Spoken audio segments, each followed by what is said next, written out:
welcome or welcome back to my channel. I'm Isabel Alvarez Arada. I'm the host of Covered in Pet Hair, a boozy web show for pet lovers on Pet Life Radio and here on YouTube. I have been updating you all on my dog Titan's journey with degenerative myelopathy.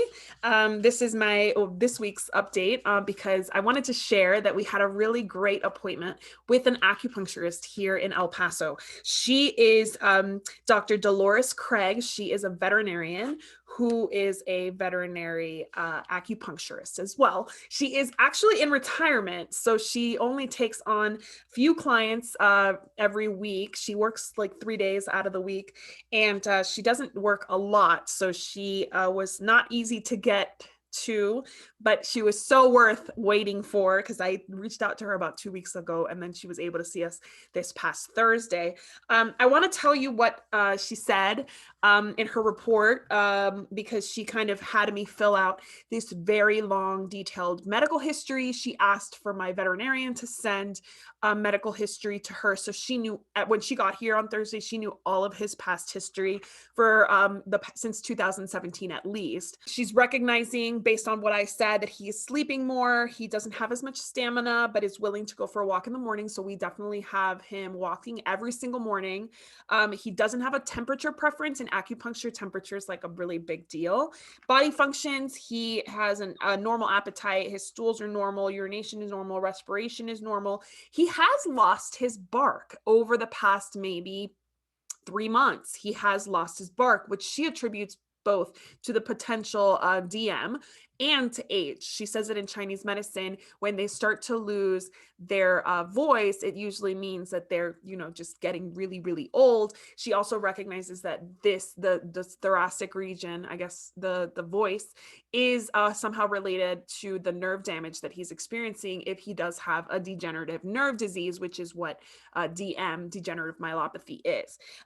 She says that he should continue to eat whatever he wants. So he's really happy with the food that we're giving him. She said that if I wanted to add like a chicken recipe, something completely different to the venison, she says that I could alternate that. He's never had a history of upset stomachs or sensitivity. So she said that for him specifically, she would recommend that so long as I keep him interested in food, he's good, because he's losing a lot of muscle mass, which could be because the nerves are what tone the muscles.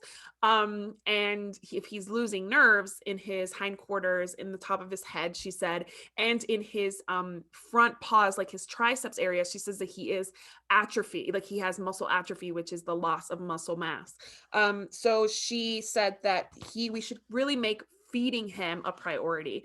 I shared all of the supplements that I have him on, and she said that they're all great. The Charlotte's Web, she wanted me to go up to 3/4 of a dropper twice a day, and we were previously doing half a dropper twice a day. So she wants him closer to 3/4 of dropper, and he is 52 pounds to give you reference right now. The green lip mussel, she loves that. She thinks it's a great option for aging dogs or dogs with any kind of condition, but she wants me to get in touch with the manufacturers or the makers of that product, because they don't say on the bottle how much glucosamine is in it. She wants to know exactly how much glucosamine he's going to draw from these green lip mussel powders that I'm giving him, and the oil that has green lip mussel in it too. And there is green lip mussel in the food in Ziwi Peak. So I might actually reach out to both the powder makers and the food makers and see how much glucosamine he's getting a day, because glucosamine is super important, not for degenerative myelopathy specifically, but just for supporting his joints, his bones, his muscles, and keeping him moving. One thing that he's always struggled with what is high liver enzymes. So she said that he has, which I guess nobody's ever called it this, but I guess we knew this. He has chronic liver disease. He's had elevated liver enzymes at least since 2017. So he definitely has some kind of liver stuff going on. So she wants me to add to all of the supplementation that we're doing and the herbs that she's going to prescribe for us. She wants me to add some hepatic support. So we're going to get that off of Amazon. My veterinarian here sells it too, and I don't know why we stopped giving it to him, to be honest with you, but we're going to put him back on that because it is important to keep his liver obviously processing all these supplements and all these good things properly, and keep him from, having anything like a flare up with his liver, which would be terrible. She says that she doesn't see a dog that's unhappy. She doesn't see a dog that is end of life. She sees an aging dog. So between his condition and his age, obviously his body is kind of struggling. She gave us a lot of really good recommendations. So she wants us to walk him still, short periods of time. They can't be long walks. She says they have to be gentle, slow, and short walks. She says that if I can do a second one in the evening, I should definitely try. And he's always up for walking.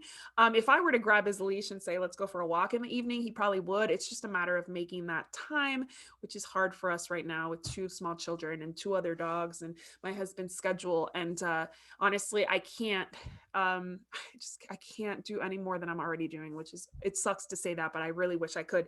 So when I told her that, she gave me some exercises to do outside in our yard, which is totally sustainable because my kids will be on the swing set or playing, and I can do some exercises with him out there. One of them that she says is put him on a leash and walk with him, but walk with him around the yard in figure 8s, because she likes the idea of having him kind of curve and walk and use different muscles. She said for the same reason to walk him backwards, like put a treat right where his chest is and kind of walk toward him so that he inevitably has to go back to kind of look for it. And then that will be working different muscles, because when we're walking in one direction all the time, we're working the same muscles, but we're not kind of working the neighboring muscles that also are important in supporting all of these bones and skeletal system. So that's stuff that I'm going to do for sure. And then she says that she wanted to give us some herbs, and my husband's actually going to pick them up right now as I record this. So we're going to start him on those herbs today. This was such a good experience, because at first Titan does not really like to be examined, and you could tell that he was like nervous about why she was here. She came to the house because she doesn't have a practice anymore because she's retired, and she was wonderful, and she immediately said, at some point you're gonna have to make a decision. We talked about that. I'm very much aware of that. I know where my limits are when it comes to how far I'll let him deteriorate. But otherwise, she was very kind and very hands-on with the examination. She was like, she was telling me what she was doing. I'm going to check his triceps. I'm going to check his pelvis. She kind of moved stuff around to see if he was in pain, because that was the biggest thing for her. She said, are you going to extend the life of a dog who's in pain? And she doesn't see a dog in pain. He's on gabapentin every single day. He has been on that for maybe 6 months now. And that was because he had arthritis, diagnosed ages ago. And that's something that we've been doing. And she says that the gabapentin is definitely helping. Degenerative myelopathy is not a painful disease. It's the opposite of that. Like, they don't feel their legs. They kind of like lose feeling and lose control over their legs. So it's not painful, but it can be painful as the back legs lose power, lose control, lose stability, and become uncoordinated. Then the front paws and the front legs are supporting more, and all of those those supporting muscles and ligaments are working harder. So there's an overuse in the front, as opposed to your kind of steady dog would experience. So that's why the pain might be there, but she doesn't think that he's in pain. So she says the gabapentin is doing what it's supposed to do, and that he's not deteriorating in terms of pain and suffering, because obviously that's a big deal for me and a big consideration as his caregiver. She wants to see him again in a month. Like, she's planning for April 1st, which is so encouraging, because my veterinarian, our regular veterinarian, said that he may be completely paralyzed by that time. And this veterinarian does not see that. She thinks that the day that my veterinarian gave him that kind of dire diagnosis, he was probably having a flare, and she saw a very significant decline.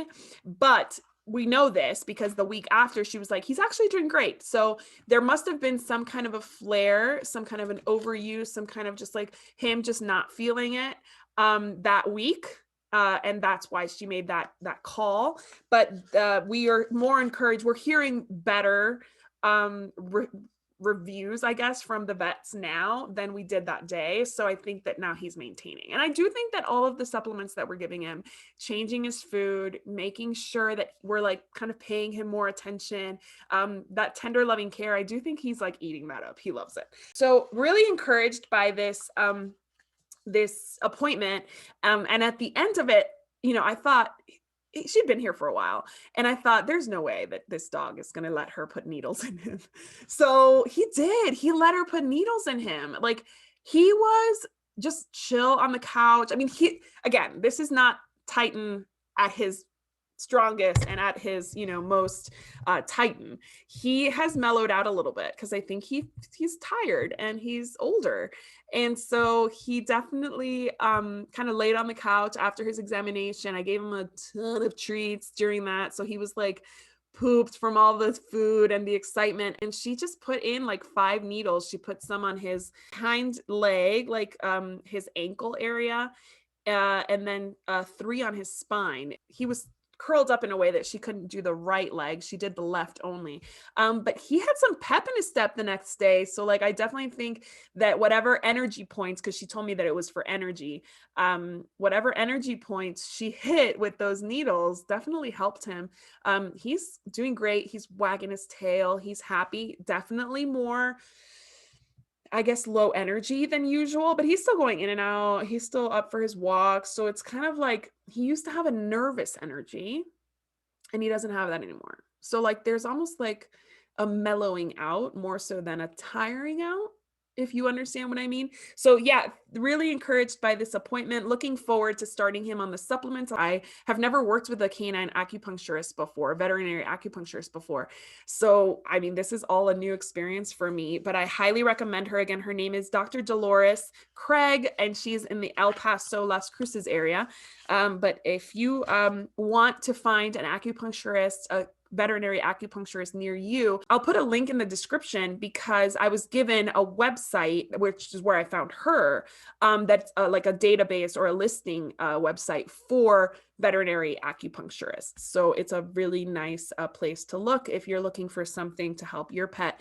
And acupuncture is really good for a lot of things, arthritis, aging, any kind of injury. Like, I mean, there's so much to do when it comes to acupuncture. I've used it myself for carpal tunnels, so I'm a huge believer in it. And I know people use it for fertility and all sorts of stuff. So if you're interested in acupuncture for your pet, definitely check the link that I'll put in the description. And thank you so much for watching and sending your love for Titan and for us. I mean, this is such a hard journey, but we're doing it together, and I'm staying positive as I can. And I know that things are going to take a turn at some point, but he's still wagging and eliminating on his own, and he's still lifting his leg to pee. So like on our walks. So I guess he's doing pretty well for almost 14. And hopefully he'll remain that way, maybe until he hits 14. Like, it would be nice to see him turn 14. I don't know if that will get there, but that's kind of, I guess, my goal right now is to see him turn 14. Make sure you check out my show. Here's a playlist I'll put on for you with our sneak peeks so that you can take a look and get a taste for what it is that I do on my show if you have not seen it yet. Please make sure you subscribe down below, comment down below, and hit that like button so that the YouTube algorithm shares this with more people. Thanks again for watching, and I'll see you next time.